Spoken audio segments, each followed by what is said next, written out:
Hello friends, welcome back to our channel. मेरा नाम है अंजलि गुप्ता और आज हम लोग बात करने वाले हैं डी के पार्ट ए के बारे में, जो कि जनरल पेपर है जिसमें आपके 5 सब्जेक्ट आने हैं। ठीक है, Hindi, English, math, GK, GS, ये सब कुछ, रीजनिंग आना है। ठीक है, इसमें तो आप में से पूछ रहे थे कुछ लोग कि पार्ट ए की तैयारी कैसे करनी है। इसको आज डिटेल में हम लोग इस बारे में बात करने वाले हैं कि आप इसकी तैयारी कहाँ से कर सकते हैं, प्लस इसकी प्रैक्टिस आप कहाँ से कर सकते हैं। ठीक है, कहाँ से करनी। तो आज हम लोग सबसे पहले बात करेंगे, हिंदी से शुरू करते हैं। तो हिंदी जो है आपको अपनी लूसेंट की जो बुक है उससे प्रिपेयर करनी है, और उसके बाद आपको जो प्रैक्टिस करनी है वो आदित्य प्रकाशन की बुक जो है उससे प्रैक्टिस करनी है। आदित्य की बुक जो है वो सबसे बेस्ट है, उससे बाहर कुछ भी नहीं आएगा। उसमें बहुत सारे एग्ज़ाम्स के आपसे पूछे जाते हैं उसमें, तो आपको अच्छे से प्रैक्टिस आदित्य प्रकाशन की बुक में मिल जाएगी। ठीक है, फिर हम लोग बात करते हैं, या फिर आप अपना हिंदी का कोई भी वीडियोस से कंप्लीट कर सकते हैं, अपने शॉर्ट नोट्स बना सकते हैं। ठीक है, तो इस टाइप से आप अपने हिंदी को कंप्लीट कर सकते हैं।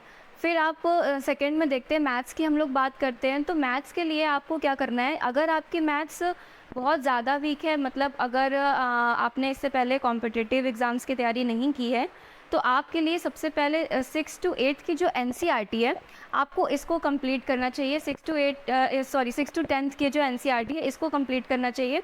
आप एक बार इससे अपने बेसिक्स जब क्लियर कर लेंगे तो आपको ये सारी बुकें हैं, तो इनको जब आप देखेंगे तो आपको थोड़ा करने में हेल्प मिलेगी। ठीक है, तो सबसे पहले आपको क्या करना है, एनसीईआरटी की बुक्स पढ़नी है जो कि 6 टू 10th क्लास की होगी। अगर आपने पहले से ही आपके पास पहले से ही कोई बुक है मैथ्स की तो फिर कोई प्रॉब्लम नहीं है। ठीक है, बाकी आप इन दोनों बुक्स में से कोई भी एक चूज़ कर सकते हैं, कोई भी एक ले सकते हैं। एनसीईआरटी पढ़ने के बाद आप जो है एस डी यादव बुक ले सकते हैं, ये थोड़ी सी बेसिक बुक रहेगी। ठीक है, उसके बाद आर एस अग्रवाल की बुक तो अच्छी ही है, तो आप इन दोनों में से कोई भी बुक लेके प्रैक्टिस कर सकते हैं।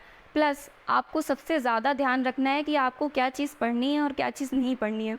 तो आपको जो डी के में पिछले सालों में जो क्वेश्चन पूछे गए हैं, प्रीवियस ईयर के जितने भी हैं, तो उसको एक बार एनालाइज करना है कि पेपर किस तरह का है और मैथ्स में किस तरह के क्वेश्चन पूछे जाते हैं, किस टाइप के क्वेश्चन पूछे जा रहे हैं। ठीक है, तो अगर आप वीडियो से भी पढ़ते हैं मैथ्स को, मतलब किसी की वीडियो से अगर किसी टीचर से पढ़ रहे हैं, तो आपको ये पता रहना चाहिए कि आपको जो पढ़ रहे हैं वो मतलब कितना पढ़ना है, कितना उसमें लेवल अपना रखना है। ठीक है, बहुत ज़्यादा लेवल का भी नहीं पढ़ना है और बहुत लो लेवल का भी नहीं पढ़ना है। तो इसमें आपको मैथ्स इस तरह से आप कंप्लीट कर सकते हैं अपनी। ठीक है, और उसके बाद जो डी के आपके जो प्रीवियस ईयर के क्वेश्चन हैं उनसे आप प्रैक्टिस कर सकते हैं। ठीक है, बाकी अब बात करते हैं इंग्लिश की। तो इंग्लिश में जो बेस्ट बुक है वो केडी पब्लिकेशन, जो नीतू सिंह मैम की बुक है, वो बेस्ट बुक है। वो एक नोट्स की तरह ही बुक रहेगी आपकी।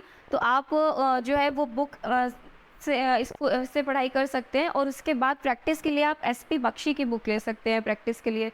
ठीक है, तो जो नीतू मैम वाली बुक है तो उसमें आप सारा कंटेंट तो पढ़ लेंगे, लेकिन प्रैक्टिस के लिए क्वेश्चंस अगर आपको ज़्यादा करने हैं, मतलब प्रैक्टिस ज़्यादा करनी है, तो फिर आप एसपी बख्शी बुक ले सकते हैं। ये कुछ इस तरह की बुक रहती है। ठीक है, इस तरह की बुक रहती है एसपी बख्शी की, तो आप ये ले सकते हैं, अरिहंत की। ठीक, तो आपका जो है कंटेंट इससे कंप्लीट हो जाएगा, और अगर आपको प्रैक्टिस ज़्यादा करनी है तो फिर आप एसपी बख्शी ले सकते हैं। ठीक है, उसके बाद आ जाता है इसमें पोर्शन वोकैब का। तो इंग्लिश में जो आपकी 3 चीज़ें रहती हैं, या एक ग्रामर पोर्शन, दूसरा है आपका वोकैब, और तीसरा है आपका पैसेज वाला। तो वोकैब के लिए आप क्या करेंगे, आप ब्लैक बुक जो किताब आती है उससे वोकैब अच्छे से कंप्लीट कर लेंगे। ठीक है, तो ये वो कैब के लिए बेस्ट बुक रहेगी। फिर उसके बाद हम लोग बात कर लेते हैं रीजनिंग की। तो रीजनिंग में आप चाहे तो बुक ले सकते हैं, वरना बुक नहीं भी लेंगे तो भी इसमें काम चल जाएगा आपका। कि आप जो क्या करेंगे, जो इसमें प्रीवियस ईयर के क्वेश्चन पूछे गए हैं डी में, आप उसको देखेंगे और उसके हिसाब से फिर जो भी चैप्टर सिलेबस में दिए हुए हैं आप उसको एक एक करके वीडियो से कंप्लीट कर लीजिए।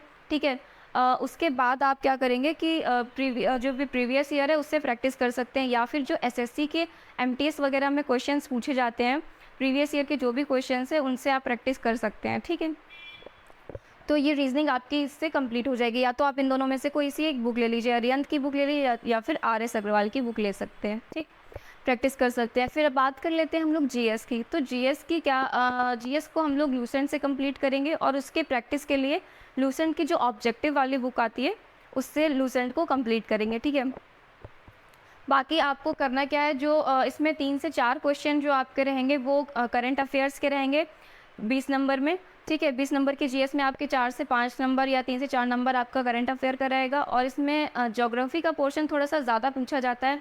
तो अगर आपके बेसिक्स मतलब थोड़ा वीक हैं, तो आप 6 टू 8 जो एनसीईआरटी ज्योग्राफी है उसे पहले रीड कर लीजिए, उसके बाद अपने जो है वो शॉर्ट नोट्स बना सकते हैं, ठीक है।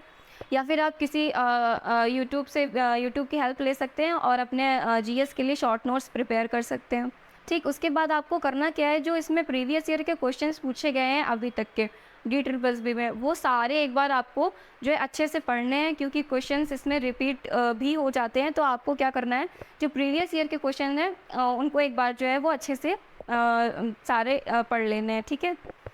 तो ये हो गई जीएस की बात। आपको क्या करना है इसमें, मैंने सारी चीज़ें अच्छे से बता दी। प्रैक्टिस आपको कहाँ से करनी है, ठीक है। बाकी प्रैक्टिस के लिए आप प्रीवियस ईयर एसएससी के प्रीवियस ईयर भी लगा सकते हैं जीएस के लिए, ठीक। तो ये चीज़ें इसमें कंप्लीट हो जाएंगी। तो आपके जो पांचों सब्जेक्ट हैं तो इसके बारे में सारी डिटेल इन्फॉर्मेशन दे दी गई है। तो आप अपनी DSSB की जो प्रिपरेशन है वो अच्छे से कर सकते हैं और अच्छे मार्क्स ला सकते हैं, ठीक है। तो फिर मिलते हैं नेक्स्ट वीडियो में, तब तक के लिए बाय बाय।